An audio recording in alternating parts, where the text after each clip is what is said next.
without further ado, I'd like to introduce you guys to the man, Mr. Scotty B. Merker. Are you there, sir? Edmund, I'm with you, brother. Thank you so much for the introduction. I really do appreciate it. I just want to say welcome to everybody who's calling in.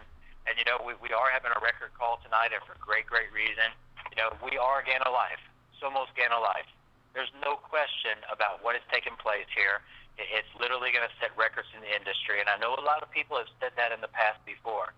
But what has never happened in the past before is the ability for a company to come into business based on a lot of experience, based on a proven track record with a product that has been proven for literally decades, and in some cases centuries, millenniums. We've never seen what we might even want to term kind of like the perfect storm, where all the ingredients come together to create something so special. And that's exactly what's happening here. And on tonight's call, in just a very short while here, we're going to bring on the CEO and the founder of GanoLife, Mr. Christopher Tidwell. He'll be joining us here in just a few minutes, and he's going to be spending the majority of the evening with us. Now, we've got a lot of different team names that you were hearing as you were coming on the call. Some of you are brand new. You're in current evaluation of GanoLife, and that's fantastic. Do whatever you need to do. Follow the process of evaluation that you feel is best for you. The thing you're going to find about our company is we don't sell anybody. We don't try to convince anybody. We merely just share the coffee, share the business concept, and people decide if this is the place for them or not. And if it is, that's fantastic. And if it's not, they become a consumer, they drink our coffee, and they improve their health. It's a perfect combination. A perfect combination of what we have in place here for everybody.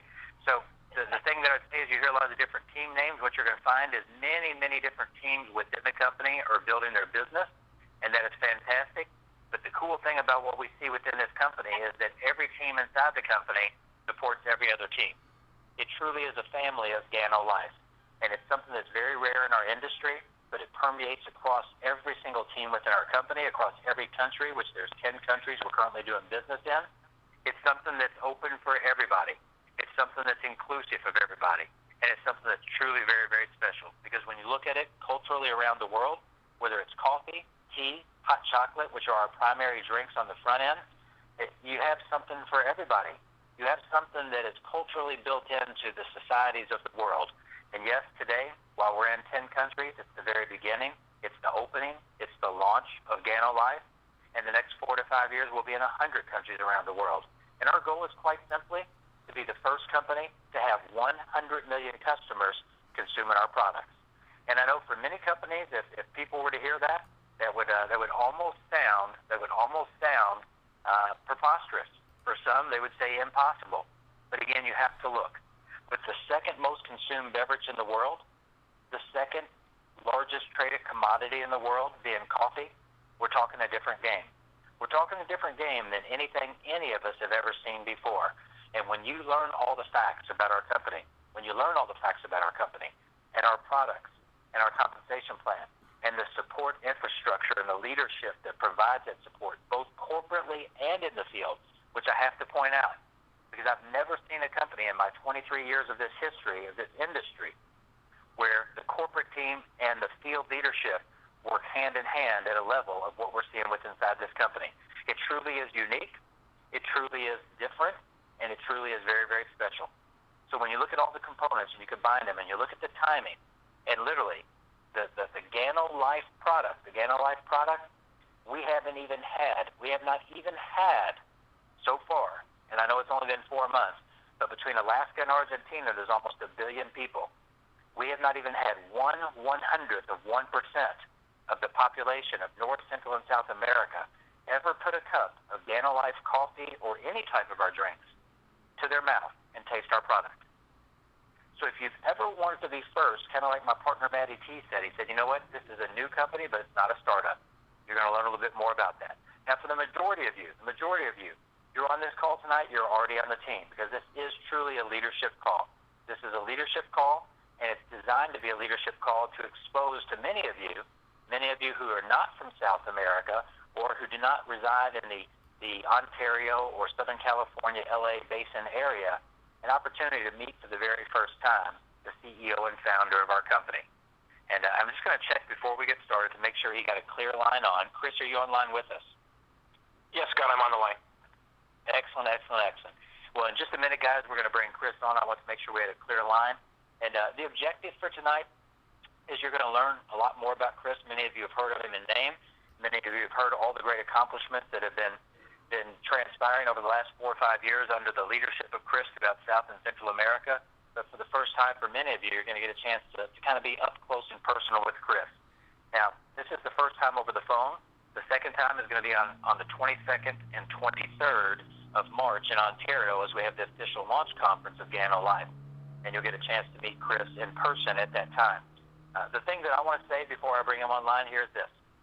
When Maddie T and I first had an opportunity to meet Chris, Maddie T and myself, you'll get a chance to hear from Maddie T in just a little bit. Luis Landeros as well. He's actually doing a meeting right now in Mexico, right in the middle of a 15-city tour with Oscar Mello. So he will not be on this call most likely tonight. But when we first had an opportunity, we met in Los Angeles at the offices, and we immediately, upon joining the company, we flew straight to Lima, Peru, where there was a major leadership event taking place. Chris was our host. He was the director of all of South America for a former company. He was our host there. And he was hosted many different leaders from many different parts of the world who had all come in for that event. And it was our first opportunity to attend an event in Lima together for Maddie T and myself. And the thing that I got to say is this. I've been in the industry for 23 years. I was co-founder of 2 multi-level marketing companies, and I was a senior vice president for a publicly traded company that was doing business in 31 countries and about $20 million a month in sales. So I've had a rare opportunity to sit on both sides of the fence, both building big teams in the field and work with the corporate team. I can tell you this, when you look at a combination of knowledge based on experience by actually doing this business, not just in one country, but I'm talking opening multiple countries in different regions of the world. When you look at somebody who has a work ethic, I can tell you this, I've got the ability to stay up fairly late. But most nights it's 2 or 3 in the morning, and I got to tell you, my eyes are closing, my head's nodding well before Chris's. And when you're falling asleep at 2 or 3 in the morning, but it's 7 o'clock in the morning, you get a call and he's back in the lobby ready to do a breakfast meeting with you and some of your team, you just see a work ethic that is literally second to none. But the difference is it comes from a place of heart. It comes from a place of caring. And we have seen this demonstrated, literally having had the opportunity to work with Chris for almost the last 3 years now. We've seen it demonstrated time and time again. When more importantly than just building the business and providing health opportunities for people and wealth opportunities for people, in every single country, and there's not time on this call tonight to get into it all, but in every single country, the humanitarian efforts that our company undertakes in each country to truly give back, to make sure that a good portion, a very solid portion of what we do, is focused on giving back to people who maybe aren't in the position to take advantage of what we have. And every bit of that in Central and South America has been spearheaded by Chris Tidwell.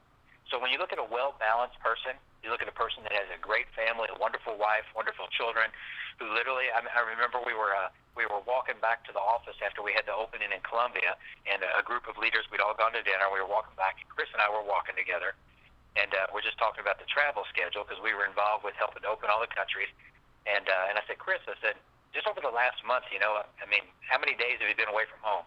You've called me from Mexico, you've called me from LA, you've called me from Ecuador, you flew and met us in Quito, you've been all over the place. He said, I've been home 3 days in the last month. Of course, we're right in the middle of launch. Well, when you have a partner, see, he is the CEO and the founder of our company, but we look at him as a partner. And if you make the decision to join us, because I know there are a lot of guests on this call, if you make the decision to join us, what you're going to find is with Chris and with the other executives and the country managers, you're going to find people who are 100% corporate, but they're also 100% your partners.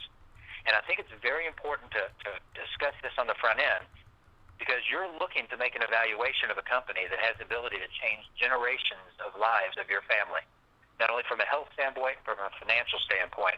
Because if you truly dive in and you evaluate this model, especially looking at a program we call LEAP, and what it's going to have the ability to do from a standpoint of providing income levels that have never been seen for such small teams in the industry based on the massive volume it's going to produce, all through building the network. The primary focus is building the network, but plugging in a LEAP program that's commercial applications that every single person in your downline is going to have an opportunity to reach into. It literally is going to provide a financial opportunity that's going to revolutionize the industry of multi-level marketing. And all you have to do is you check me out. You can Google me. You will find me. I've been in the industry for a long time. You will find that I'm not one that hypes. I'm not one that over-promotes. Matter of fact, I'm known as being a very, very straight shooter in this industry.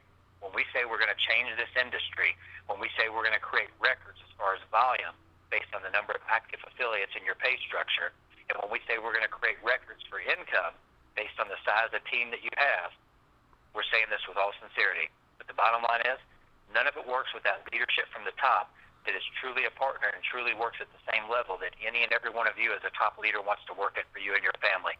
And that's Chris Tidwell.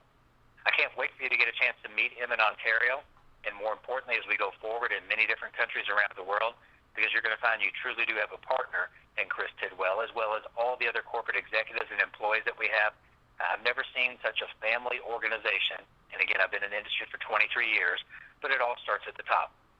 So what I want to do is I want to introduce many of you all for the very first time to our CEO and the founder of GanoLife, as we truly are unveiling GanoLife in 10 countries around the world, Mr. Chris Tidwell. So Chris, I'm gonna hand the floor over to you to open up, brother.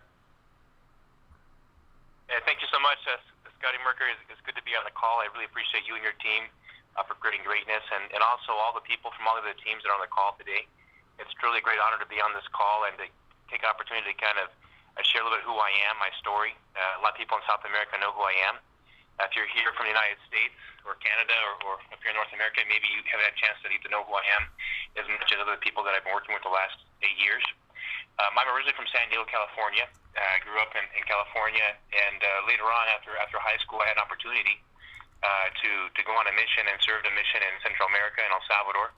And while being there for 2 years, I learned Spanish. And it's kind of want to give you guys an idea kind of about my background and where I come from and a little bit who I am. I think it's important. I personally, when I want to do something, want to know exactly who I'm dealing with, and I think that by me sharing that will kind of give you guys a better idea of who's this person running GanoLife here in the United States, to give you guys a better picture as far as where we're going in the future. When I had the opportunity to serve a mission in Central America, it really kind of blew open my perspective of life. I realized really quickly that life wasn't so simple. When I was in El Salvador, I didn't live a life of luxury. I lived like the basic person in El Salvador. While I was there, I lived in the low-income housing that the average person lived in El Salvador, in little apartments. And while I was there, I never had the hot water the whole time I was there for 2 years, and occasionally I didn't even have running water. I had to bathe with the bucket. And I could go on and talk a little more about the details of the time I was there, but the most impacting part for me when I was in El Salvador was that I developed a lot of close relationships with some fantastic people from El Salvador, Guatemala, Panama, other parts of the world that were fantastic. I mean, people that I honestly felt were great people. They could be family of mine. But the big challenge I had, that while I was there in El Salvador, we were there for 2 years, and while I was working there, I had guaranteed at least two meals a day, and I had a mattress to sleep on, which was a big deal because a lot of people in Central America don't have mattresses, sleep in hammocks, which might seem for some as a luxury, but if you're sleeping on a hammock every day, it hurts your back quite a bit. So while I was there in El Salvador, I realized that when I left and went back to the United States, I still had a huge amount of opportunities to give me to go back to school and finish my education, to go out and look for opportunities to work. The challenge that I realized when I was in El Salvador is that the life was unfair. That for most people in the world, even the poorest person in the United States is considered lucky in a lot of countries in South America. I mean, you really have no idea what it's like for a lot of these people here. They're born in what we call a cycle of poverty, where they're born into poverty, and if you die poor, if you're born poor, you're going to die poor, and there's really no way to get out of that cycle. I had some really good friends of mine that worked in sweatshops, sewing suits in Guatemala, and they worked about 10 to 12 hours a day, 6 days a week, and that was pretty much the only opportunity they had to make an income. A good friend of mine, he would work 6 days a week in the sweatshop, and then whatever money he made in his paycheck, he'd give to his dad to help support any of his younger brothers that were still at home. And at the end of the day, if there's anything left over, he'd get whatever was left over for his paycheck. Just really hard conditions. And I really wanted to find someday an opportunity to provide opportunities and doors for these people to change their lives. They're hard workers. They worked really hard. I really learned to love the people while I was there. but it was really hard for me to go back to the United States and see that I had a ton of opportunities open for me, but my friends that I had made in South America didn't really have nearly any opportunities. They didn't have any doors that were open for them. About 8 years ago, a good friend of mine gave me a call, and he was looking for someone to go open up an office in Puerto Rico. And he gave me a call, and I looked at the opportunity and got super excited. And they presented to me basically the opportunity to hop on the success train and to go to Puerto Rico to open up an office. I was super excited because it was giving me a chance to use my Spanish and go back to South America and go to the Caribbean and speak Spanish. I took everything I had at the time. At the time, I was married with my wife, and I had a 4-month-old son, and we sold everything we had, our cars, our furniture, got rid of everything that we had, and went with 2 suitcases from California all the way to Puerto Rico to start our new life. I was super excited, but at the same time, I was a little young, a little naive. At the time, it seemed very exciting to be able to be a manager and to sign my name on all the documents as far as the leases and everything else. I didn't really realize until later the ramifications that would have, but at the time, it was a new experience and a new opportunity. In Puerto Rico, I realized really quickly that the success train that I'd hopped on wasn't quite as guaranteed as I was sold. In Puerto Rico, we faced several challenges, and later on, about a year and a half into the project, the mother company that was in the United States faced some serious financial challenges that basically almost sent the company into bankruptcy. The challenge I had at the time is that while I was in Puerto Rico, I was the only executive living outside the United States. I had relocated and basically sold everything I had to start from scratch in Puerto Rico, and slowly had gained new furniture and set up my house in Puerto Rico, my life there. And to look at the possibility of going bankrupt and have to start from scratch, for me to move my furniture from Puerto Rico and go back to the United States was going to cost me more money to move my furniture than for me to be able to buy new furniture in the United States, which was a big challenge. So I talked to my wife for a while, and we decided to look at what alternatives that we had. And at the time, I had started a small operation in Peru in July 2007. And in that operation I started in Peru, I'd taken $15,000 from Puerto Rico, and I'd used that to help import the products from the Caribbean to South America, and use that money to pull the product out of customs and pay for the customs importation fees to get started. I had some good friends that had gone from Puerto Rico with me, Abner Ruiz and Gloria Moreira. They were living in Puerto Rico, but were Peruvians and had wanted to go back and take the products to their home country. And they had been out of the country for the last 18, 20 years, and they went back with me to Peru to get started. And we started in a small temporary office that we started out in the first floor of the house. I was paying $100 a month in rent, just to give you an idea. It was what I considered an honest cardboard box operation. Today, obviously, it's a big different story than what we had back in that time when we first got started. But I had a big dream, and I had a lot of excitement, and I had great people that were willing to follow me and believe in my dream. We went to Peru. Now, the reason why I want to share this story with you guys is because I really feel, even though I worked a lot on the corporate side, a lot of the things that I went through is very similar that you guys go through when you get your business started and start to build your own organization and get started. A lot of times you don't have a lot of support, a lot of help, and the situation that I found myself in was very similar. When I went to Peru, I didn't have any corporate backing. I didn't have any corporate investment to help invest in the operation. I had taken products I had purchased in advance and sent them to Peru to get started, and was putting all my money, all my income was being put into this operation. I leveraged my income, and shortly after getting started, the first month in Peru in July of 2007, we sold $15,000 in sales, which is nothing fantastic, but at least it was something. The following month we sold 20,000, then we sold 30, and then 40, and each month the sales started to go up bit by bit. With the situation I was facing in Puerto Rico, the sales were declining dramatically, and the sales in Peru were at least going up slowly month by month. I finally decided with my wife that we need to make a change. I realized that if I stayed in Puerto Rico, it was just a matter of time, in a couple of months, that we'd run out of money, and the company wouldn't be able to pay my salary or the salary of my employees that I had in Puerto Rico. I had a great staff that worked with me, and it was very difficult to figure out what I was going to do because, not only would I worry about my own personal financial situation, but I felt terrible the idea of not being able to pay the employees that had worked so hard and had done so much for me to keep the company open and working in Puerto Rico. So I told my wife that we need to make a change, and we decided to relocate to Peru. Took everything that I had in Puerto Rico and put it into a mini storage, and we relocated my 2 sons at the time. I had a son that was born in Puerto Rico, and he was a year at the time, and we moved from Puerto Rico to Peru. I got a temporary house and an apartment for 3 months, and I didn't have a vehicle, so I took taxis and buses to get around. And I started pushing the business in Peru full time in January of 2008. Shortly after moving to Peru, I was able to increase sales tremendously, and the sales began to grow. We went from sales of less than 100,000 a month to February of 2008 to hitting sales over 100,000. And then from that on, every month after that, the sales grew more than 100,000 per month. They went from 100,000 to 200, from 200 to 300, from 300 to 400. And by June 2008, sales had gone from 15,000 all the way to 500,000 in June 2008. The following month of July, the sales more than doubled, and our sales went from a total of 500,000 to more than $1 million in the month of July 2008. If I backtrack just slightly, you can realize that we went from the first month of July 2007, we sold $15,000 in sales, to the following year, a year after we started, to July 2008, we had sold a total of more than $1 million in sales. Now, the miraculous part about that is the fact that we did it without any capital. There was no capital investment by any investors outside of Peru.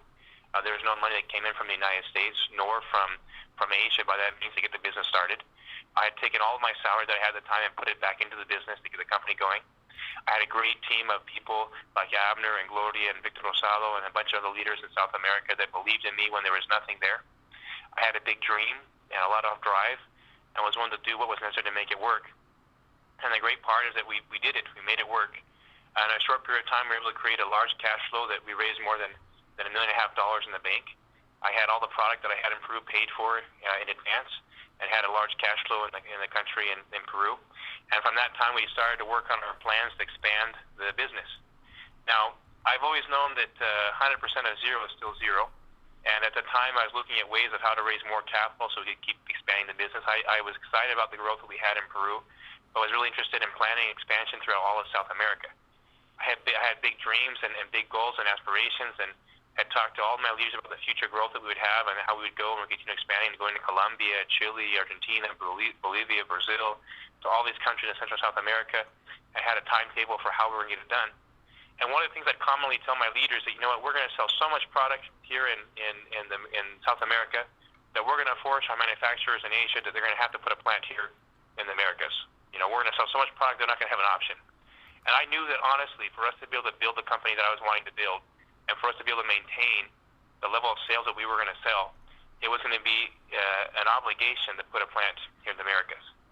Now, if you look at massive consumer good manufacturing, you look at companies like Unilever or Procter & Gamble, these large companies, they produce products closest to proximity. I mean, you won't even find companies like Unilever or Procter & Gamble sending products from the United States to South America.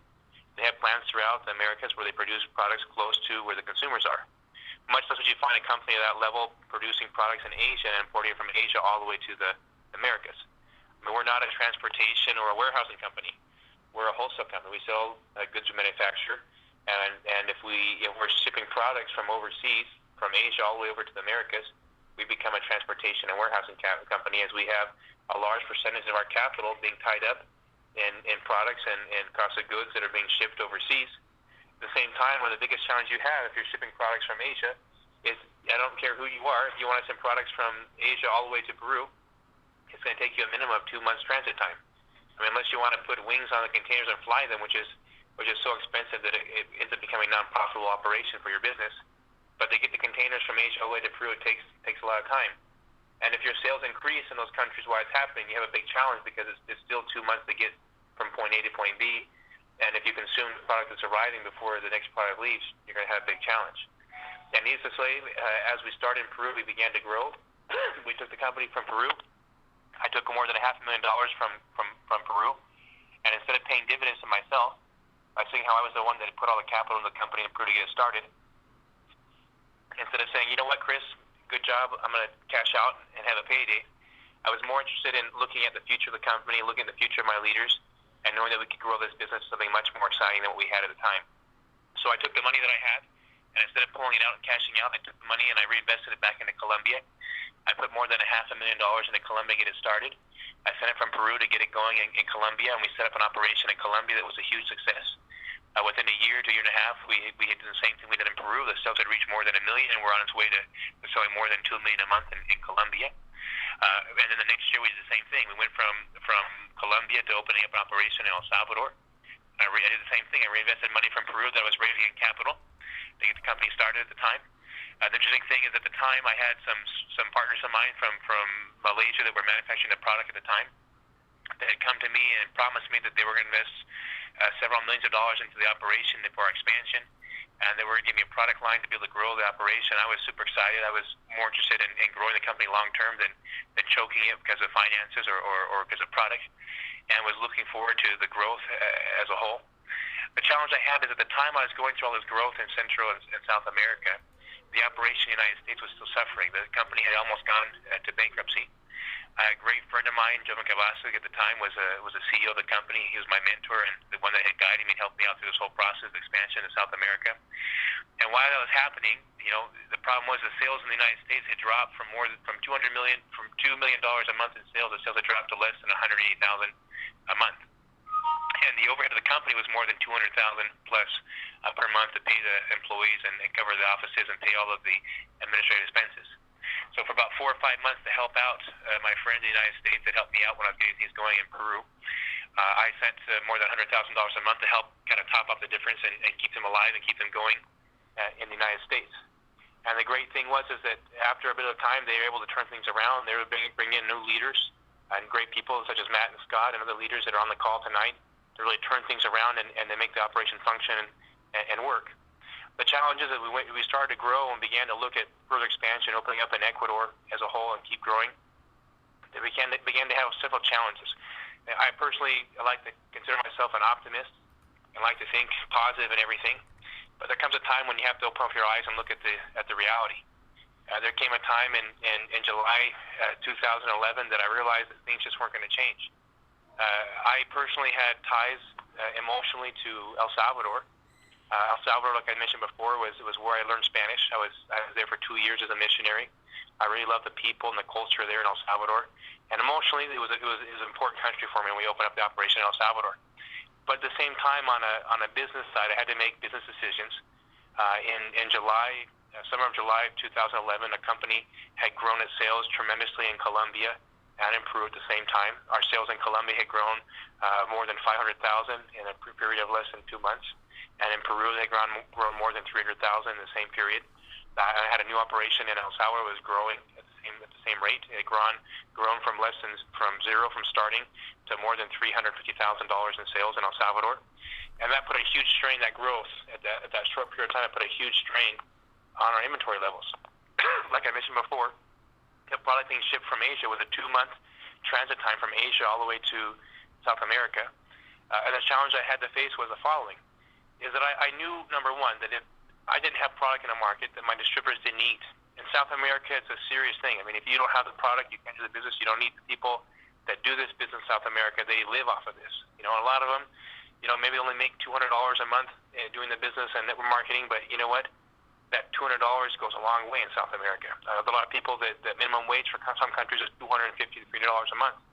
And that's, doing random jobs that you can find throughout the market. And to be able to go and do a network marketing company, to be able to pull an income of $200, $300 a month is a big deal for a lot of people. It puts food on the table.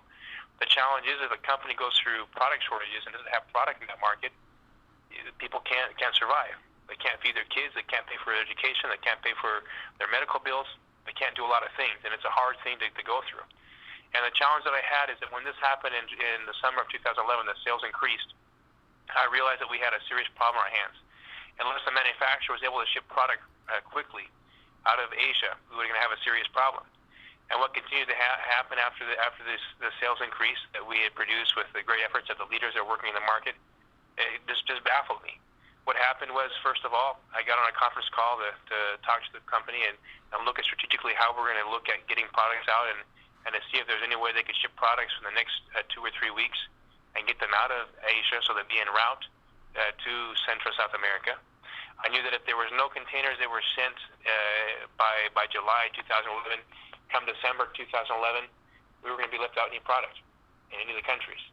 Now, the challenge I had at the time is that our central distribution hub for South America was Peru. So all the products would be shipped to Peru from Asia, and then from Peru they'd be redirected to Colombia, to Ecuador, to El Salvador. So number one, I couldn't let the products in the main distribution hub go out of inventory because I didn't have products in Peru obviously people are going to be worried about the business because there wouldn't be products to be sent to Ecuador, El Salvador, or Colombia. At the same time, the operation that I had in Colombia was growing leaps and bounds. It would cost me a lot more money to have product shortages in Colombia than in, say, in El Salvador. So because of that, I had to make a decision, decide, which distributors or which country is going to be the one that's going to have product and not going to have product. On the conference call I got on, I talked to several individuals, and they danced around the situation. They got really upset with me and forced me to send an apology letter for increasing sales in our markets because it created a shortage of inventory. I was told that we needed to cancel our Christmas dinner that we had set up with the distributors and the leaders in Peru for that Christmas. It was a difficult thing. I had to turn around. I couldn't tell the people I was working with, the people I loved, you know what? There's a lot of internal problems internally in the company, so there's problems. I can't. We all keep the rule and follow the rule that whatever's negative doesn't go down your downline. Anything that goes in your downline is always positive from you going down. And I have to keep the same rule on a higher level on the corporate side. I can't go to my leaders and talk about the challenges and personal problems that I'm facing or problems I'm facing with the other partners of the company, because it's the same concept. I'd have to put my happy face on and go on the stage and get up there and promote the company the best I could. The challenge I had is that through all these challenges I was going through and with the product shortages that we were having, I had to make decisions to decide which people were going to consume the product and which ones weren't. It broke my heart. I mentioned to you guys earlier about my experience in El Salvador. I love the people in El Salvador. For me, I had to decide because of the business decision. I had to say that, even though I'm emotionally attached to you guys have to suffer, was a hard thing for me. I had to come to a conclusion that if I wanted to be able to reach the goals and dreams that I had, I wasn't going to be able to do it in the direction that I had been in. I want to share with you guys a story that I think is fitting for this situation. There once were two guys that were moving a piano, and they go to a building, a high-rise, and they had to take the piano up to the 10th floor. So they take the piano and they go into the lobby, and they go into the elevator, and they realize that the elevator's too small. They can't fit the piano into the elevator to take it up to the 10th floor. So they have no other choice but to take the piano, and they have to go up to the 11th floor to deliver this piano. So they take the piano one by one, and they start doing this really heavy task of taking this grand piano that weighs a ton and taking up all the 11 flights of stairs. Now, after about 45 minutes to an hour of trying to get this piano up and grunting and sweating, one of the companions that are taking this piano up says, "You know what, bud? I just can't do this anymore. I can't make it." And his friend says, "Well, hold on. Let me see how close we are." So his friend goes up the stairs to see how close they are to reaching the 11th floor. And after a few minutes, he comes right back. And he says, "You know what? I've got some good news, and I've got some bad news." And his friend's huffing and puffing. Well, tell me, what's good news first? We said, "Well, the good news is we're on the 10th floor. We've got one more to go." He says, "Well, fantastic." And then he says, "Well, what's the bad news?" And he says, "Well, the bad news is that we're in the wrong building." And sometimes I look at that. Sometimes that happens in network marketing so much. We work so hard. We have our dreams, and we work as hard as we can to realize that, we're almost to the top. And when we get almost to the top, realize that we made a mistake and we were in the wrong building. When I was going through these challenges in Central South America in 2011, I had one of those moments where I realized, you know what? I was in the wrong building. I had built the building, and I thought the building was going the direction that I wanted to, but because I have a lot of factors that were out of my control as far as the manufacturing of the products with other concepts as well, I didn't have control. I became, from the morning to night, the biggest liar that I knew. I promised stuff about our future and our growth to several leaders that I really trusted. I had people like Maddie and Scott that come down to me at South America, and we sat down and I talked to them about expansion plans that I had. I had worked on opening up operations in other countries that were put on hold because we realized really quickly that if I couldn't support the market with inventory that I was currently working in, much less was I going to be able to support the future growth of the future companies. I had financed 100% the operation in Peru, the operation in Colombia, the operation in Ecuador and El Salvador. There isn't one penny from any other company or for any other investor that put or had sent, wired from Asia or from the United States to be able to help increase capital in a company. I don't know what experience everybody on the call has with corporate finance, but if you don't invest money into a company, I don't care what title you have. The company isn't yours. You have to put money to make the company work. You can't expect someone to be everything and invest it and think all of a sudden you're going to put your name on a title of something you haven't put any investment into. Corporations can be great things, but at the same time they need a lot of love, a lot of care, and they need a lot of investment to make them work. I personally know that our company and our operations can become very successful, but I also know that as a founder of the company, as an owner, as a shareholder, it's important that you have to look first at the importance of the distributors and as the officers and the other managers, and make sure you can take care of their needs first. Otherwise, if you're just pulling all the money out of the company, there's no room for expansion or for growth. And what happened is when the company had launched in South America, we'd gone from a company that sold $15,000 its first month to, in a matter of about 4 years, we were selling around $70 million a year in sales. Now, the miraculous part about this story that I'm telling you is that we did this without any investment. That's one thing that a lot of people have a hard time understanding when they look about the story. They hear rumors about Gano Excel or GanoLife, is they don't realize the most important question you can ask anybody was how much money did you invest in the company? The corporate operations that were launched in South America were done completely by financing by myself and through the capital that was raised through the operation that we had started. There was zero credit line of product. All the product that we were buying was being paid in advance, up to from sometimes 60 to 90 days. In 2011, I realized that I had a challenge where it was taking close to 120 days for product that was paid in advance to arrive to South America.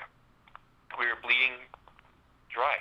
I couldn't continue the expansion. I had people, like I mentioned, Matt and Scott, that I said, we're going to go to Bolivia, we're going to go to Argentina, we're going to go to all these countries, and I realized that, you know what, I can't do it. I can't make good on my promises.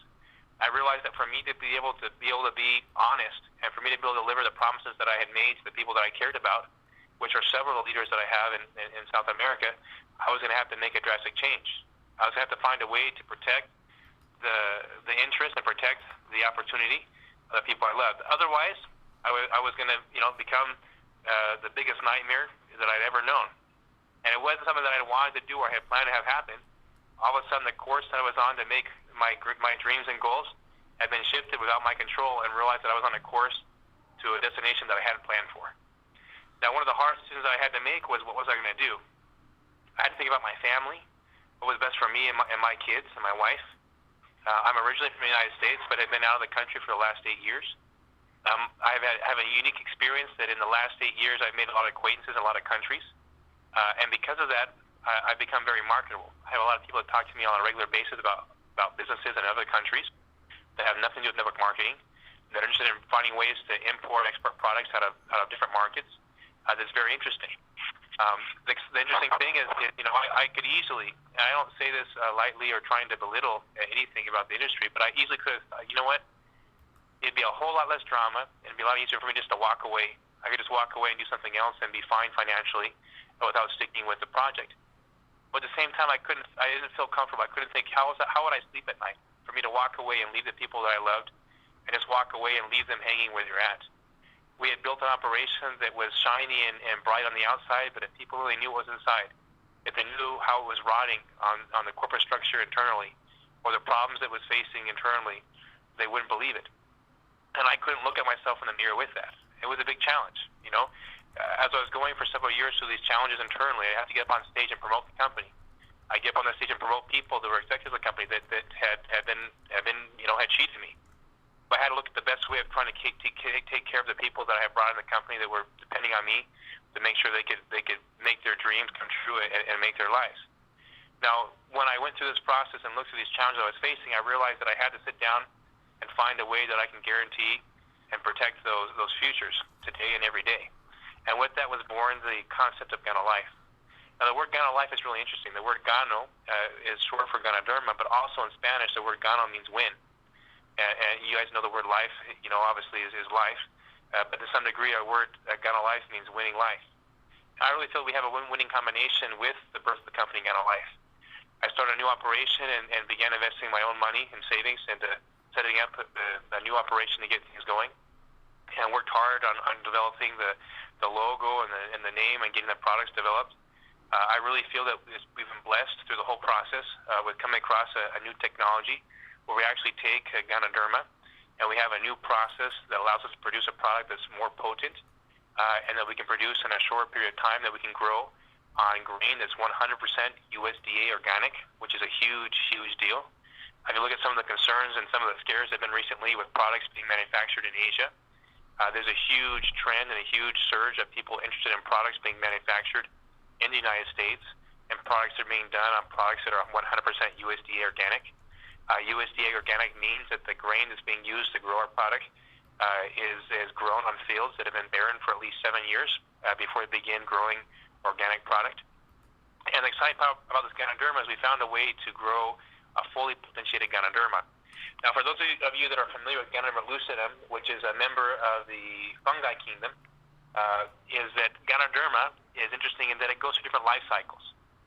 One of the life cycles that are most common that we know about is the fruiting cycle, which is the last cycle where it produces a red mushroom. And that's where the name Ganoderma lucidum, the word lucidum means shiny, and it produces a red, shiny mushroom. The first time I saw Ganoderma lucidum, I thought it was a plastic, just because how shiny and bright the Ganoderma was. But actually, that's the way it grows in nature. Now, the Chinese, for more than 5,000 years, have been growing and using this product. And they've really, really revered it as basically one of the king of herbs, and has been helpful for a lot of factors. And they've used it to help promote basically increasing and empowering your immune system.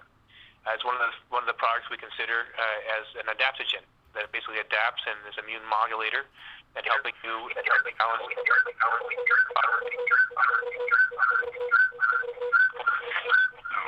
Now, yes, I don't know if you can help with that. There we go. Now, the Ganoderma is exciting. What we have in GanoLife is we've been able to come up with a product that's Ganoderma 365, where we capture all the life cycles of Ganoderma as it goes through different fruiting cycles before it goes and fruits the last part.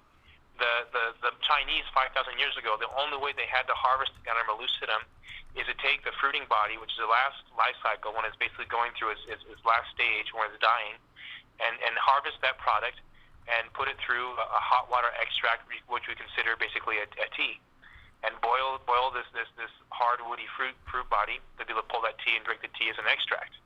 Now today, most of the companies in the market that are selling Ganoderma lucidum are selling some type of the fruit body, whether it's grown in the Chinese bag method or whether it's grown off of tree trunks, which is another method very common in China. They're taking these fruit bodies and they're putting them through an extraction process where they're using basically a hot water solvent and boiling the product to be able to withdraw an extract. Now, much you might know right now, the craze with raw foods that we're seeing right now in the United States. We all know that if you take vegetables and you put them in the microwave, or you take vegetables and put them through hot water and boil them, that you kill a lot of the nutrients that are found in those products. And that's where the big thing is coming today with the whole concept of raw foods. The exciting part about how we grow our Ganoderma lucidum, it's not a synthetic product. It's 100% natural. It's grown on 100% USDA organic grain. It's grown here in the United States. Our product, when we harvest it, we can take the product and we can take it and do DNA testing on the product. It comes back as 99.97%, 100% Ganoderma lucidum. So we haven't modified the genes whatsoever on the organism. It's 100% Ganoderma, and the remaining part that wasn't converted to Ganoderma is still a 100% USD organic grain that was grown on. Now, the exciting part about this process is that when we finish growing our product is 100% bioavailable. We don't have to make an extract out of the product. We actually have our product, which is a whole raw food of Ganoderma lucidum. Everybody else, because they let the product go through the final fruiting stage at the very end, the only way to be able to derive the nutrients from Ganoderma is boiling it in a hot water extract, which is losing some of the nutrients that go through the process. Now, we have a unique process through our Ganoderma 365, which is unique only to GanoLife, which allows us to take and maximize all the stages of the growth cycle of the Ganoderma and be able to harvest it and do it in weeks, what takes other companies months to years to do. We can grow in a space of meters and feet, which takes other companies basically acres and acres to grow, which is very exciting.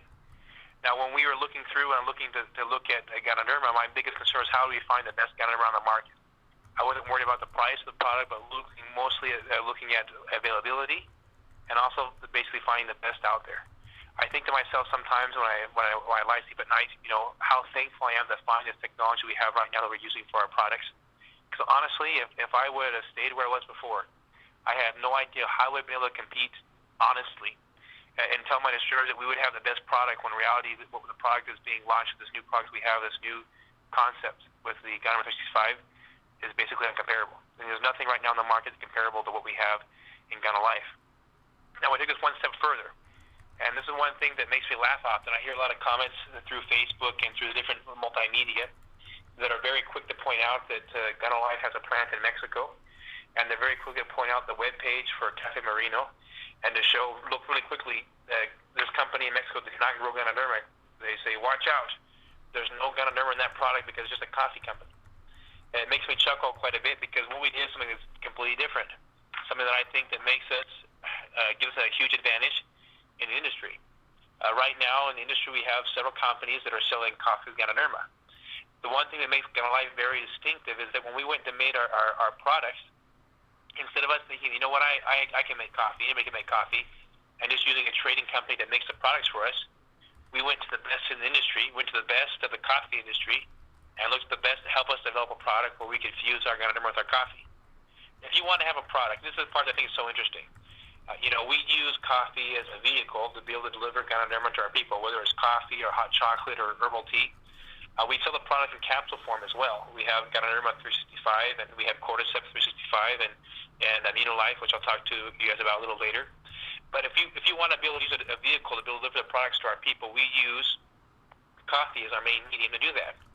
Now, if you want to be an effective medium, you better sure hope that the products that you're selling taste good. I mean, that's the main focus on how we deliver our products. Deliver a high quality product that tastes good that people want to drink. One of the things that amazes me the most about Ganoderma is that I realize that, on the market right now in the industry, there are a lot of great companies out there that have great products. What made us so different was by delivering products through a medium that was highly consumable, people that would basically forget to take their capsules would take their coffee on a daily basis. If you're a coffee drinker, every morning before you get up, the first thing you do in the morning is what? You prepare your coffee pot. You won't leave the house in the morning without drinking at least 1 or 2 cups of coffee. Now imagine the power of us being able to do that and say, you know what, just switch your products. Keep your habit, but we're going to give you a new product that'll make you healthier, and you'll see the benefits by just doing the same habit you do every day. I mean, that's the most powerful part about our business, is that we can take people's habits and we can have them just change the product, have them drink the products in GanoLife, and they can see the benefits of the product. I mean, and I've seen countless testimonies that I know a big part of those are the fact that we're giving products to people that they're going to consume. I'll give you a bottle of capsules that would do exactly the same thing. The problem is that most likely you'll have the capsules in your house and you don't consume them. I'm one of the biggest culprits of this part. When I was going to college, I ran collegiate track and field, and I would get all excited about the different products I would be taking for my health, whether it was protein shakes or whatnot. And I can't tell you how many times that when I was taking the products, I'd be in a rush in the morning, and I had time to drink the product. I come back at night, thought, you know what, I missed the doses in the morning. I'll just take double in the evening. But the reality was, if I took double dosage, it was just going to go through my body. Your body couldn't absorb all the nutrients. I probably had, I'm sorry for saying this on a conference call, but I probably had the most expensive urine in college because my body couldn't absorb all the nutrients and capsules I was taking because I didn't take them on a regular basis. The part that I love about our concept is by using coffee as a medium, you have people who are taking the products on a regular basis. They're getting a higher absorption rate on a regular basis because they're taking it through different times throughout the day, and they don't forget to take it. It's a wonderful thing. But by looking at that part, we knew that from the start it was very important that we were able to take a company and make sure the company that we were setting up, that we had the highest quality coffee products. And that's why we went to Mexico. We were able to create a great relationship with a company in Mexico that was able to go and help us develop our products. The company that we're associated with in Mexico has more than 60 years experience producing coffee. It's a great organization. I have a great relationship with the owners of the company. And the exciting part is this company is one of the top companies in Mexico. Besides Nescafe, they're the second largest coffee producers in all of Mexico. And in 2010, they received a special prize and were invited to go to the president of Mexico to his basically their version of the White House, which in Spanish is called the Casa de los Pinos. And they received a special award from the president of Mexico for the different things that accomplished in business for the last 60 years. And that's where we're manufacturing our products. Now, we export our Ganoderma from the United States that are grown here in the lab in the United States. We export them to Mexico. And there in our plant in Mexico, we infuse them with our coffee products. So we have the highest quality products. One thing that I love about our products is that the products were developed with the thought in mind of products that I wanted to consume. We made sure we used the highest ingredients, the highest creamers, the highest coffee into the products, but we didn't use any fillers. We made sure that the products that we had the highest quality of everything. And you look at our packaging, look at a lot of things we've done. We've made sure that it's really the highest quality. We didn't want to cut any corners. I wasn't really worried as much as the profitability on the product costs of trying to find a way to produce the cheapest product to leave higher profitability in the company. I was really interested in making sure we developed a high-quality product that I would feel comfortable consuming in my house, that I feel comfortable giving to my own kids. We have a product called Chocolate 365 that's fantastic. I love having my kids drink it. They drink it in my house on a regular basis. I can't seem to keep enough product in my house. Every time I come home, my wife and my kids have a tendency to drink it all. I have to go back to work and get another box because they drink it so fast, or they share with the neighbors or their friends on a regular basis. And to me, that's a huge thing that the know and the comfort to know as far as how our products were developed. Besides the coffee products, like I mentioned, we also have a line of capsules we have out there as well. Right now, we're currently selling a total of 3 different capsules. As far as the coffee products we have right now in the United States, we're selling the Latte 365, which is basically your coffee and creamer sugar mix. We also have a black coffee, which is a black coffee with a Arabica blend. We also have a mocha, which is a mix between coffee and chocolate. The interesting part about our mocha is that the chocolate and the cocoa powder found in our mocha is actually derived from the Amazon in South America. It comes a gourmet cocoa bean from Peru that we export to Mexico to have mixed with our product.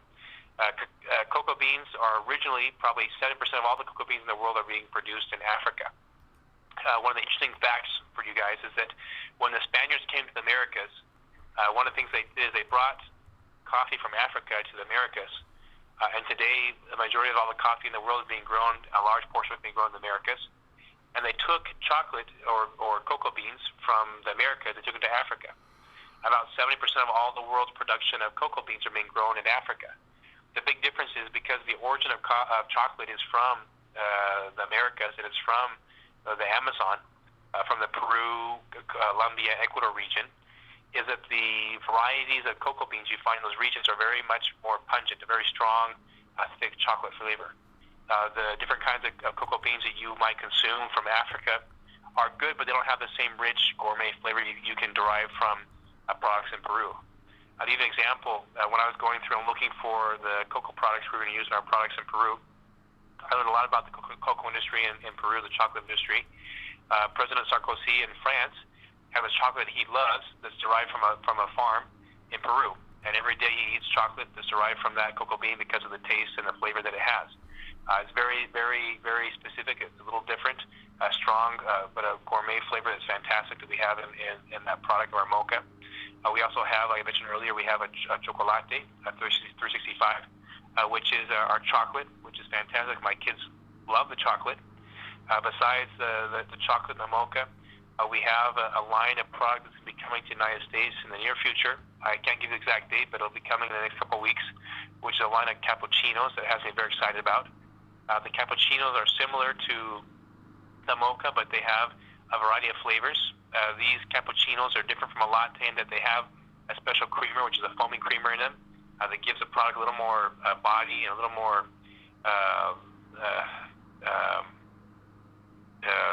how to put the moment there, I was thinking in Spanish. It gives a little more taste and body to the product. And these cappuccinos we have a flavor of caramelo, which is a caramel flavor. We have a French vanilla, and we have a hazelnut, which are just all fantastic flavors. And besides that, we have other products we're working on. We have a red rooibos tea that's coming out in the next couple of weeks as well. That'll be fantastic, which is an herbal tea fused with Ganoderma. And we have a lot of things, too, that I can't comment that are coming out in the near future, products we're working on. As far as the capsules go, which are very exciting, right now we have in the market for sale in the United States, we have our Ganoderma 365, which is basically a raw whole food of Ganoderma lucidum.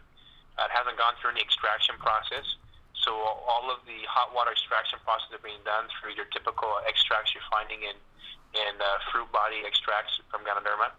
It's losing a lot of the nutrition value. It's not going through our products that we're selling in GanoLife. Besides the Ganoderma 365, we also have a product called Cordyceps 365, which is absolutely amazing.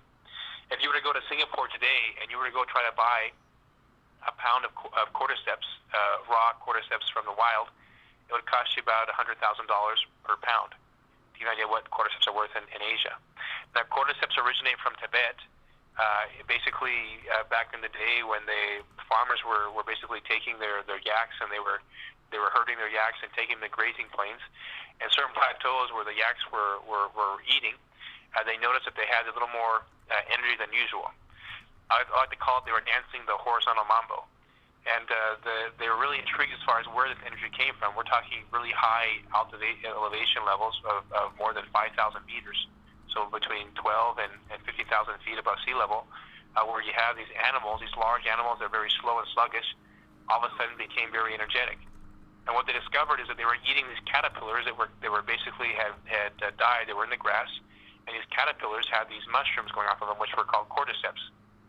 Now, cordyceps, what they do is very, very interesting. About in 2000 and the 2008 Olympics, one of the things that happened in the Summer Olympics is there was a big, huge commotion with regards to the Chinese track and field team.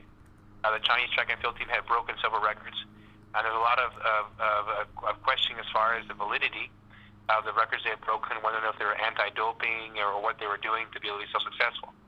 Now, when the Chinese track team was forced to reveal what they had done, the Chinese track coach openly revealed that the entire team had been taking cordyceps. Now, what cordyceps does is it takes your ATP levels, your adenosine triphosphate, it takes those levels and increases the level of ATP that your body produces. Now, if you're running fast, for example, and you're burning your energy, you're burning your ATP you have. Now, when you're sprinting, when you run out of ATP, your body starts to burn lactic acid. And the lactic acid is what causes the pain in your muscles and the soreness when you're running or working out. Now, what happens when you consume cordyceps is it increases the amount of ATP, what lets you run longer, faster as a whole. Now, in a lab, they've done several controlled tests with cordyceps. One test they'll do is they take lab rats, and they'll give a controlled group. They'll give them cordyceps for a period of 6 weeks or so. And then after the 6 weeks, they'll take the two control groups, and they'll put the lab rats with the cordyceps and the ones without the cordyceps, and they'll drop them in a bucket. And in the bucket, they'll drop the lab rats, and they'll do a test to see how long they can swim until they reach complete exertion.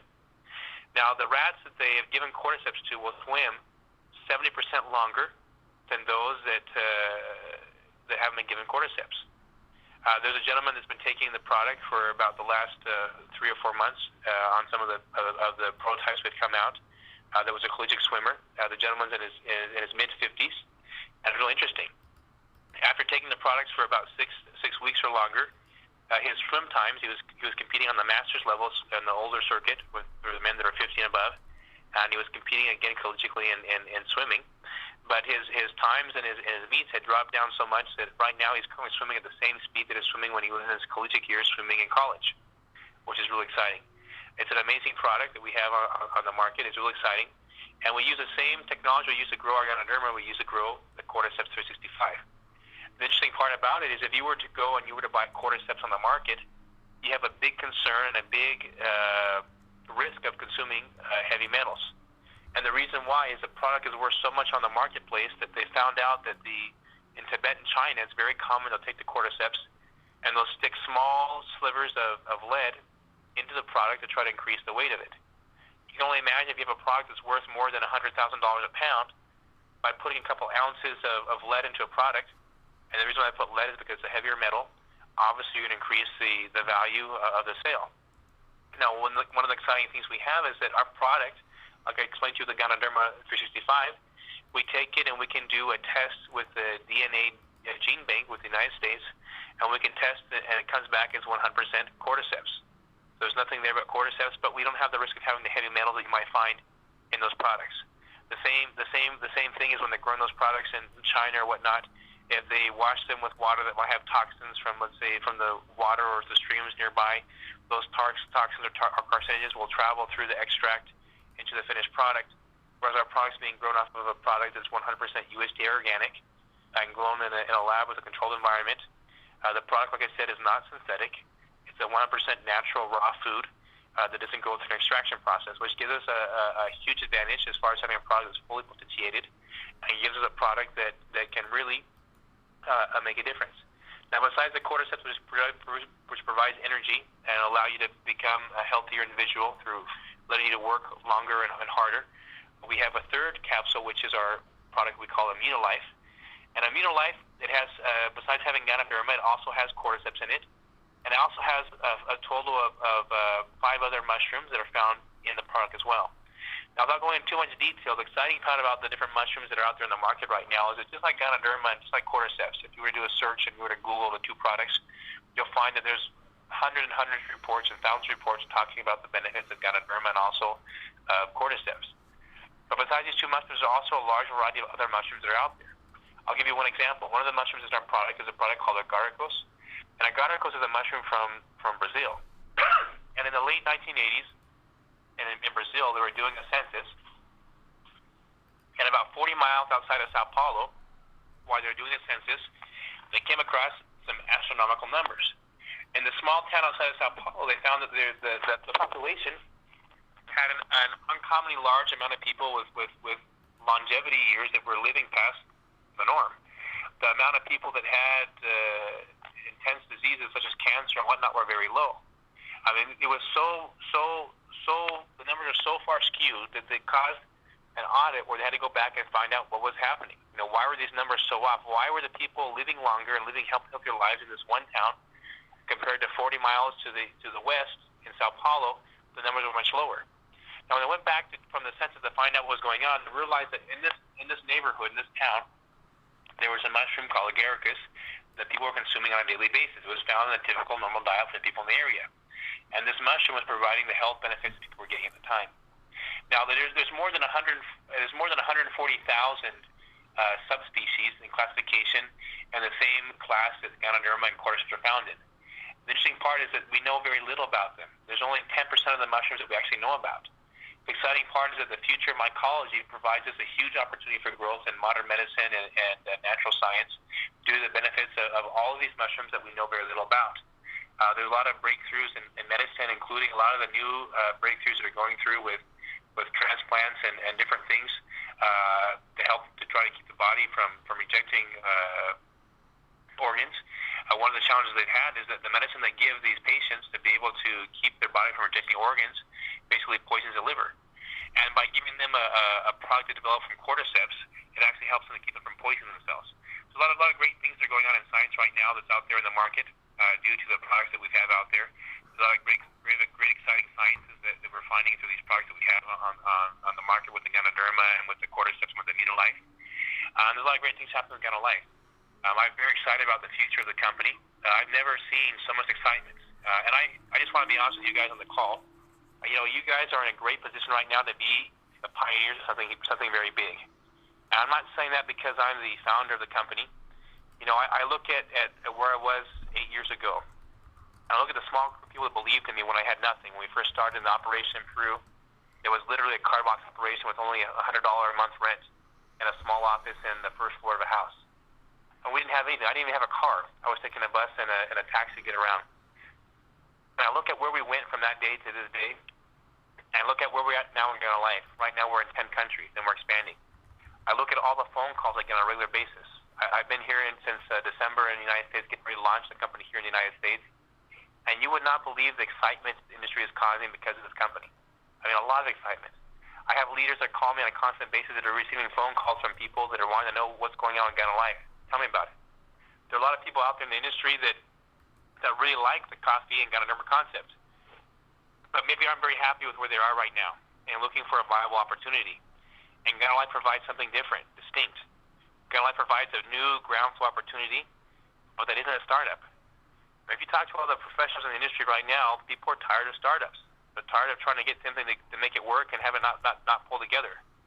The exciting part about GanoLife is that we're a new company, a new opportunity, but we're not a startup. My entire management staff that's been working for the last 8 years is here. We have operations right now, today, in 10 countries. I'm not talking about a website and a virtual operation. We're talking about actual live operation with employees, with offices. In Peru, we have more than 8 or 10 offices in all the countries. In Mexico, we have the same thing. We have, I think, a total of 9. I think we're opening up a new office soon in Mexico. It'll come to a total of 10 offices in all of Mexico. With a new corporate office we'll be announcing in the near future in Mexico City. We have in Colombia, we have a total of 4 or 5 offices. We have 2 offices in El Salvador. We have offices in Costa Rica. We have offices in Puerto Rico, Dominican Republic, and also the United States, and we'll be opening shortly in Canada as well. I mean, it's a huge opportunity for you to get going and start a business and be able to take advantage of the structure we currently have. Now, the thing that's really amazed me, and I want to show it to you guys, just to give an example, take advantage of your opportunity now.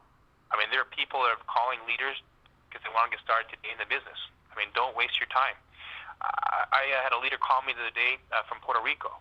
And there's an individual that I know. I've known of him for a long time. He's been successful in several other multi-marketing companies in the past. He's a big name in the industry and has had several large organizations in the industry in Puerto Rico. And he's one of the guys that I know who he is, but would never consider calling up and say, hey, why don't you come over to GanoLife? And he had found out about GanoLife, and he had called the distributor in our company and wanted to find out about it. And said, sign me up, I'm in. I was floored by the excitement, and it's not just this individual.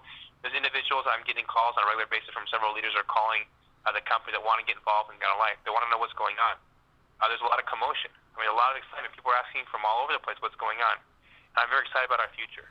We've got a great future ahead of us. I know that Scott and Matt will talk a little later about some of the things that are going on in the company. But I want you guys all to know from a personal level how excited I am about this company. I want you to know that even though I'm the founder and the CEO of the company's not my company. The company's your company. I honestly feel that I think that's one of the biggest mistakes that companies make in our industry, because they forget the company is not owned by the corporate structures. Maybe in shares and in paper, the corporate individuals, the presidents of the companies, are the owners of the company. But the reality is, in this industry, the company's actually run and owned by the distributors. I mean, you guys are the most important part of the puzzle. You guys are what makes the company work. And the most exciting part I have is we have a great corporate structure. We have great individuals. But you know what? The most important part that we have in GanoLife is we have a group of fantastic leaders. So we have leaders like Matt and Scott and a group of other leaders throughout the different organizations in the United States and even South America. I mean, I love the leaders we have in South America that work so hard, that believe so much in me when there was nothing there. Now, for those of you that are on the call for the first time today, you have the opportunity to be part of something that's going to be very large, very big. And I warn you, don't hesitate. If you wait and decide to hold off on coming on the company, I guarantee you that later on the road, you'll hear about GanoLife again, and you'll say, you know what? I remember I was on a conference call with Chris Tidwell before they officially launched the company the 23rd of March. I could have been involved in that company. And you'll find out that in a short future, we'll be reaching more than $1 billion in the next 3 to 5 years. I'm super excited about the future that comes. I'm willing to work hard to make sure that happens. I've done it in the past, and I'm ready to do it again. But the part that gets me so excited is I have great people here to help me with it. The journey's not going to be easy. It's going to be a lot of work. Network marketing is not easy. It is a lot of work, but it's a lot of fun. I mean, I couldn't imagine a better job than what I do today. I love the people that I work with. We have phenomenal people in the industry that work with us. It's a lot of fun. There's nothing better than the moments that I share with the leaders as we're working and traveling. Scotty had mentioned several times conversations we have in the middle of the night. I remember one instance we were in Ecuador, and we were up until basically I had to leave to go to the airport at 4 or 5 in the morning talking about the business, and it's fun. We work hard together, and we work really hard, but it's a lot of fun at the same time. And I appreciate the great people in the industry that I've gotten to know over the last 8 or 9 years in this industry. I appreciate the opportunity I had to be able to help people, and I think that's the most important thing for me. I mentioned a little bit earlier on the call about my experience in Central America as a missionary. And even though I love being a missionary, what I really, really get excited about is that, as working in this industry as a whole has been giving me the opportunity to bless literally the lives of hundreds of thousands of people. That's amazing. How great it is to share the gospel to the people, regardless of what your belief might be and your belief of a higher being or whatnot. Regardless of your belief, people can't come closer to a higher being or can't improve their lives personally if they can't put food on the table. And one of the most important things for progression of any person, for anybody on the planet, is to be able to make sure they can take care of themselves, make sure they can lift their head high, they can believe in something, they can achieve their dreams. And it's been so much an honor to be able to provide a tool that people can believe in, provide an opportunity where they can work hard. And regardless of if they're born rich or poor, if they were smart or if they're average on the knowledge scale, that they were willing to go to work, pull up their sleeves and make it happen, that they could open up opportunity for them and for their family. And that's the part I love most, looking at people that have started with nothing and done exactly what I've done, have gone to work, worked hard, and to make it happen. I'm thankful for the time to be on this call. I appreciate for the invitation, Scott, to be on the call and to talk to your team. It's been a great honor. I hope that those of you on the call have been able to get a better glimpse of who I am as a whole. I want to invite all of you guys, if you haven't booked your ticket, to come out to California on the 23rd of March. I promise you that it will not be an event that you'll want to miss. It'll be unforgettable. It'll be an opportunity for you to say that you were there, ground level, in the beginning when we first got started. And I can guarantee that will, in the near future, become priceless. To say, I was there when we first started. Network marketing is an interesting industry as a whole, but it's great to be the beginning of something, and it's even better and more comfortable to know that you're starting at a company that's it's a new company, but not a startup. We have all the pieces of structure we have. We've gone through a lot of the bumps and bruises along the way the last 8 years. Have a great corporate team. They're fantastic, some of the best in the industry. When we launched the company in GanoLife, we brought in also a couple new people from the industry that I've known for the last 10, 15 years that come in as well, that are just professionals. I'm very honored and humbled that some of them have come into the company. Several of them, one of the individuals, Marvin Higbee, who's the director of marketing right now internationally with GanoLife, was a president of another company and resigned and came to come work for me. It takes a lot for people that have worked and been in other higher positions to be willing to take a step down to the side to come work for a bigger project as a whole. And there's lots of individuals like that that have come in and worked with me in making this project come together, to make it come together as a whole. I'm super excited. I hope you guys are excited as I am. I can't wait to see you guys in California. Take advantage of the date right now. Book your tickets ahead of time and get your flights as soon as possible to get a better deal. I can guarantee you that you'll be an eventful meeting. For those of you that don't know, we're going to have an exclusive dinner on that Friday, the 22nd, the Platinum Dinner. Anybody that goes platinum before the 15th of March is invited to come to that exclusive dinner with a guest. And hopefully we'll all be able to see you guys on a private level at that meeting we'll have on the 22nd. Thanks again, Scott. I'll turn the time back over to you on the call for you to kind of go on with the rest of the call. Hey, Chris, thanks so much for being on the call, and we really appreciate you getting online. And for everybody who's out there, it's a great opportunity for you to, perhaps for the first time, get a chance to know Chris. And Maddie T and I have been very, very fortunate and blessed to get an opportunity to work with Chris for the last few years, and many people on the corporate executive team. And you're going to get a chance to know him as you move forward. The nice thing about Chris and really the entire executive team and all the country managers is that you do have the opportunity to work with each and every one of them all around the world as we look to expand and grow the business. The final thing I'll share, and I'm going to bring Maddie T on here, is this. If you're new in our business, if you're evaluating our business, even if you're old in our business, but you've never built international, what you just had a chance to experience here is one of the few people who have built international at the level that Chris has. There's really not many people who have done internationally what Chris has. The thing that I want to share with you is this. Chris made a point in his statement. He said there's a lot of people who love network marketing out there, but they're tired of the startups.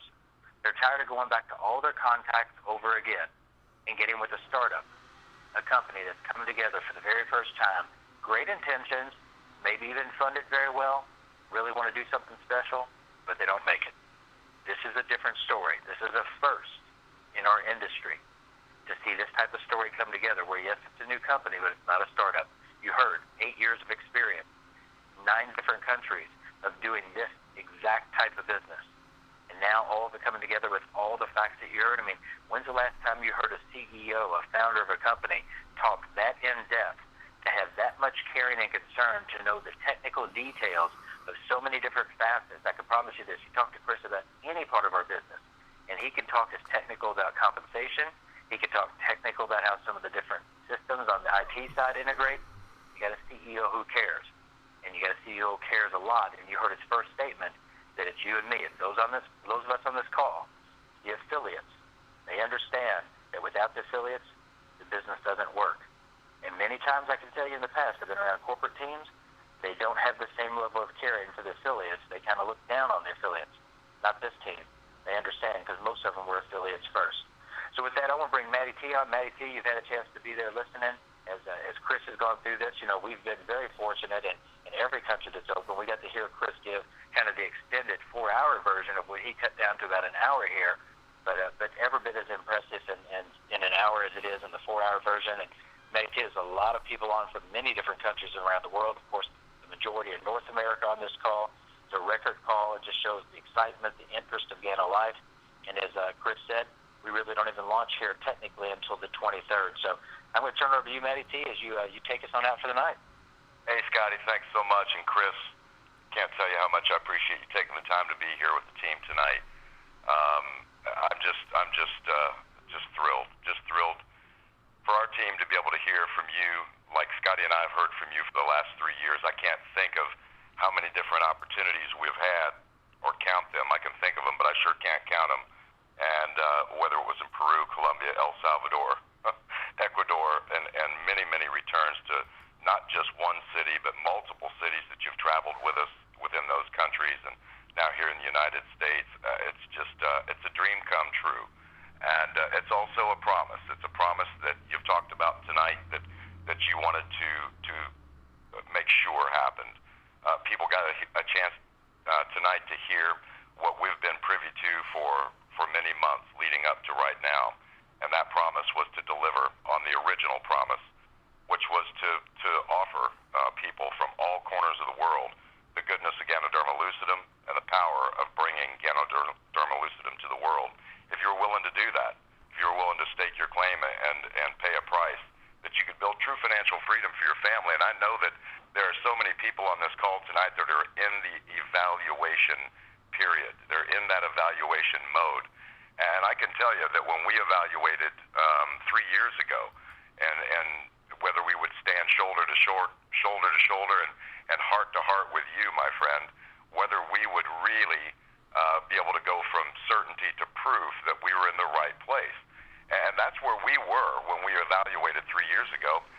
So we didn't need to evaluate again. We knew that the promise would be delivered.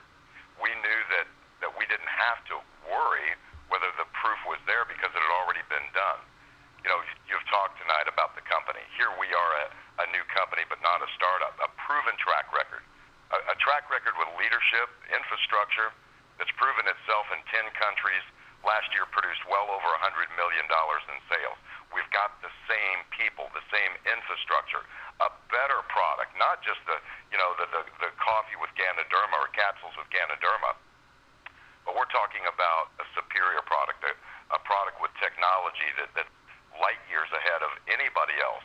I don't see it as competition. I see it as a new frontier where people will buy our products whether they're interested in joining the company for a financial benefit or not.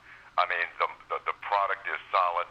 It's coffee. It's a healthier cup of coffee than you'll find anywhere else on the planet. And then you look at the marketplace for that product. When you're evaluating from a business standpoint, it is the second most consumed beverage on the planet behind water. And that's only because water is free in most countries, or I think coffee probably would be number one, because in fact there is an addiction tied to that. It's a legal addiction, but people do reach for their caffeine. They don't have to be reminded for it. Well, ours is a healthy one. So we're just so excited about the future, because the financial opportunity that couples itself together with the market and the products in the company is a global opportunity, a seamless binary that goes country to country to country with no cap on our fast start part of our binary. That's 20% that you can earn from country to country to country. No matter what country you live in, your business will expand to these other countries as long as you have that focus and that vision to grow from local to global. And we're seeing it already. 10 countries right now. Imagine. And the last piece, I think, is the most important one, and that's the vision of the company. The vision of the company is to deliver that promise all around the world. The vision of our company, GanoLife's vision, is 100 countries in the next 5 years. And here we all set, just like-minded, locked together, focused on expanding the 10 countries to 100 countries. Imagine what that can be for you and your family, for all of our families, to think that we can be earning while we're sleeping, while people are drinking a healthier cup of coffee or taking, a supplement that's going to enhance their physical being in 100 countries.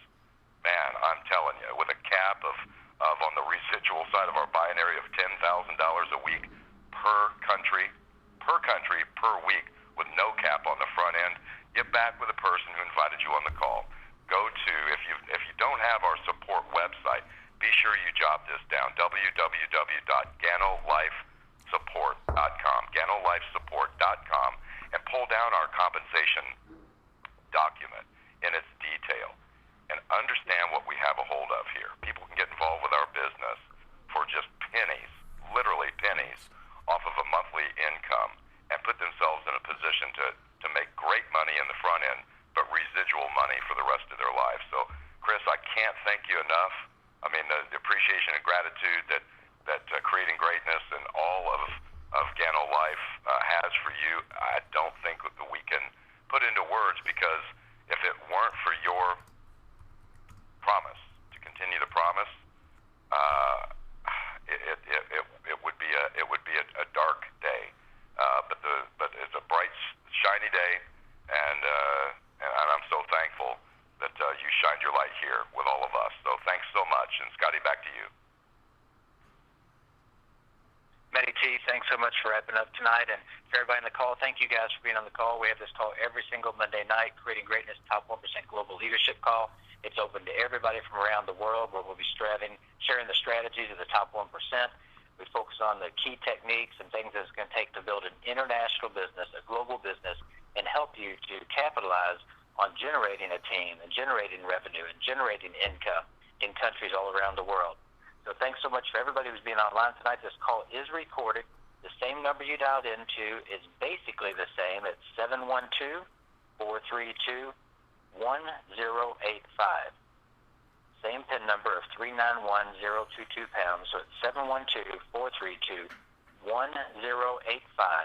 Because I know many people have people that were not able to make the call tonight.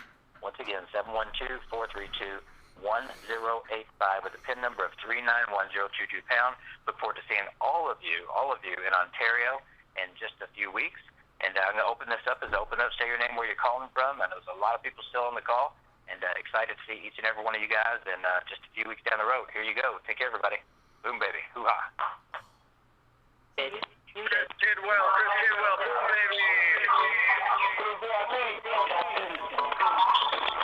Peter from Paradise, thank you guys.